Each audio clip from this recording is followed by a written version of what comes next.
ஒன்று, நீ மகிழ்ச்சியாக மட்டும் இரு. நீ எவன் ஒருவன் மகிழ்ச்சியை இழக்காமல் இருக்கின்றார்களோ அவள் 100 வருடம் சொக்கலிங்கத்திடம் வர வாய்ப்பில்லை. மகிழ்ச்சியை இழக்கும் பொழுது உங்களை இழந்து விடுவீர்கள். எந்த மனிதருக்கு எதுவும் இழப்பில்லை, தன் உயிர் தன்னை விட்டு பிரிவதுதான் இழப்பு.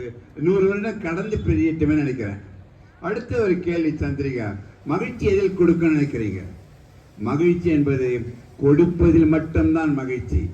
அது நேரமாக, உழைப்பாக, பணமாக, அறிவாக கொடுத்து கொண்டு இருக்கின்ற இடத்தில் மகிழ்ச்சி என்பது குறையவே குறையாது. அது உங்கள் வாழ்க்கையை கூட்டிக் கொண்டே இருக்கும். அதனால தான் கிருஷ்ணசாமி தன்னிடம் இருப்பதை அனைத்தும் கொடுத்து கொண்டே இருப்பதால் தான் 50 வருடத்திற்கு முன்பு இருந்த மாணவர் இப்பொழுது மாணவராக தோற்றம் அளிப்பதற்கு காரணம் தன்னை விட்டு மகிழ்ச்சி இழக்கவில்லை. அடுத்த கேள்வி, கொடுப்பதில் மகிழ்ச்சி என்றால் அதை விட பல மடங்கு மகிழ்ச்சி எதுவாக இருக்குன்னு நினைக்கிறீங்க?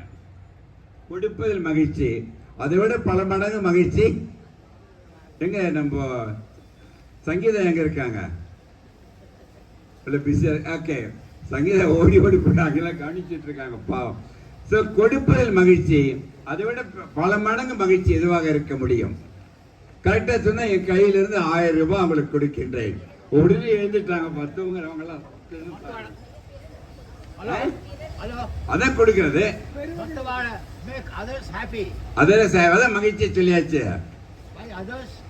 ஓகே, அவர் சொன்னதை வச்சு எவன் ஒருவன் தான் மகிழ்ந்து மற்றவரை மகிழ வைக்கின்றார்களோ அவர்கள் மனிதர் அல்ல, மாமனிதர் அல்ல, அவர்கள் தெய்வமாகவே மாறிவிடுவார்கள்.